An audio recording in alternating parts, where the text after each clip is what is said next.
जय श्री कृष्ण। उत्सि देयुरिमे लोका न कुर्याम करम चेदहम शंकरस्य च कर्ता श्याम उपहन्या मिमाह प्रजाः। अर्थ है, यदि मैं नित्य कर्म न करूं तो ये सारे लोग नष्ट हो जाएं। तब मैं अवांछित जन समुदाय को उत्पन्न करने का कारण हो जाऊंगा और इस तरह संपूर्ण प्राणियों की शांति का विनाशक बनूंगा। तात्पर्य है, वर्ण संकर अवांछित जन समुदाय है जो सामान्य समाज की शांति को भंग करता है। इस सामाजिक अशांति को रोकने के लिए अनेक विधि विधान हैं, जिनके द्वारा स्वतः ही जनता आध्यात्मिक प्रगति के लिए शांत तथा सुव्यवस्थित हो जाती है। जब भगवान कृष्ण अवतरित होते हैं तो स्वाभाविक है कि वे ऐसे महत्वपूर्ण कार्यों की प्रतिष्ठा तथा अनिवार्यता बनाए रखने के लिए इन विधि विधानों के अनुसार आचरण करते हैं। भगवान समस्त जीवों के पिता हैं और यदि ये जीव पथभ्रष्ट हो जाएं तो अप्रत्यक्ष रूप में यह उत्तरदायित्व उन्हीं का है। अतः जब भी विधि विधानों का अनादर होता है तो भगवान स्वयं समाज को सुधारने के लिए अवतरित होते हैं। किंतु हमें ध्यान देना होगा कि यद्यपि हमें भगवान के पद चिन्हों का अनुसरण करना है तो भी हम उनका अनुकरण नहीं कर सकते।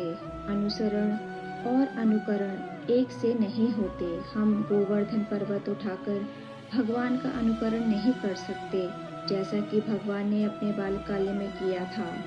ऐसा कर पाना किसी मनुष्य के लिए संभव नहीं। हमें उनके उपदेशों का पालन करना चाहिए, किंतु किसी भी समय हमें उनका अनुकरण नहीं करना है। श्रीमद् भागवत में इसकी पुष्टि की गई है।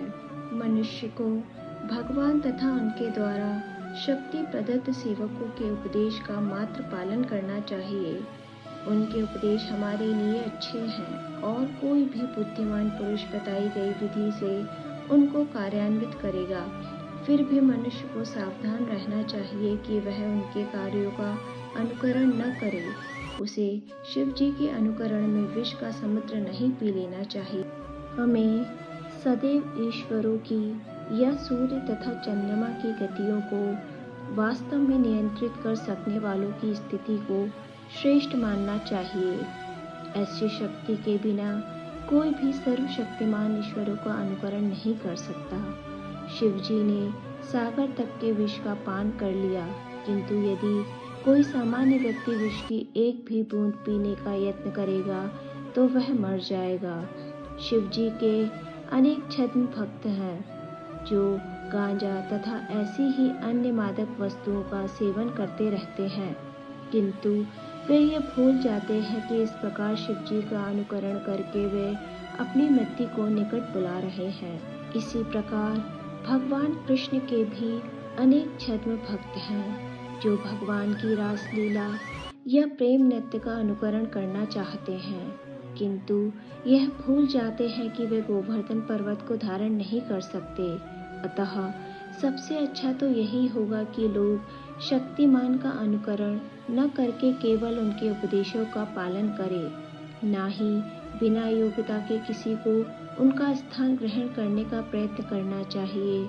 ऐसे अनेक ईश्वर के अवतार हैं जिनमें भगवान की शक्ति नहीं होती।